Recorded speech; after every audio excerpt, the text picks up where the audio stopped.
इस वाक़े के हवाले से ज़रा तफसील बताइएगा प्लीज़, क्योंकि बहुत ज़्यादा लोग डरे हुए थे कि आसमान से कोई चीज़ गिरी है, लेकिन अब जाकर पता चला है कि किसी और चीज़ का धमाका था। थोड़ा बताइए भाई प्लीज़। ये री रोलिंग मिल है।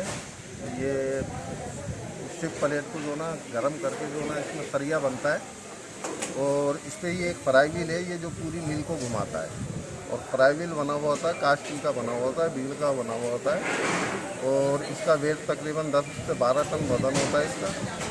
लेकिन ये इत्तेफाकी हादसा है और पहली मरतबा मेरी 60 साल लाइफ में मैंने पहली मरतबा ऐसा देखा है कि कोई भी व्हील इस तरह से जो ना टूट गया। 7 साल है या 60? 60 साल, 60 ईयर्स मेरी एज है। तो इसमें मेरा पहला ही ये वाक़या है कि मैंने कोई फ्राई व्हील टूटते हुए देखा। ये अल्लाह की तरफ से था।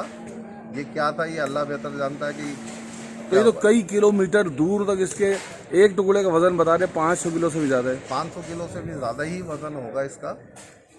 ये दूर जाने की वजह ये है कि 600 आरपीएम मोटर इसको घुमा रही होती है। 600 आरपीएम होते हैं इसके। ज़ाहिर है 600 आरपीएम में 1 मिनट में 600 चक्कर ये घुमा रहा है। तो इसकी रफ्तार समझ लें कि आप ये क्या होगी। तफ्तीश अब आपकी यहाँ पर यकीनन एंड हो गई है। अब आप बताएं, आपने यहाँ से शवाहिद वगैरह जमा कर ली?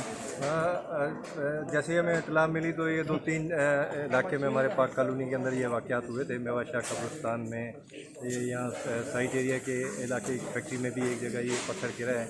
और आगे शेरशाह में भी एक घर के अंदर 3 मंजिला आरसीसी की छत को फाड़ के ज़मीन पे आके गिरा है। काफ़ी लोगों ने उसको हिलाने जुलाने की कोशिश की है तो भी वो हिल नहीं रहा था। तो ढूंढते ढूंढते हम यहाँ पहुँच गए हैं। अब ये है कि जो एक अफवाह थी तो ये वो दम तोड़ गई, हकीकत का पता चल गया। जो भी कानूनी कार्रवाई होगी इंशाल्लाह अमल में लाई जाएगी। ठीक। अच्छा, ये सिर्फ एक छोटा सा सवाल है, अंदाज़न ये कितना रकबा होगा जितने दूर ये जाकर गिरे हैं? कितने किलोमीटर होगा? जितना मैं विजिट करके आया हूँ तो मेरे हिसाब से कम 5 किलोमीटर का एरिया है। 5 किलोमीटर। 5 किलोमीटर। Thank you.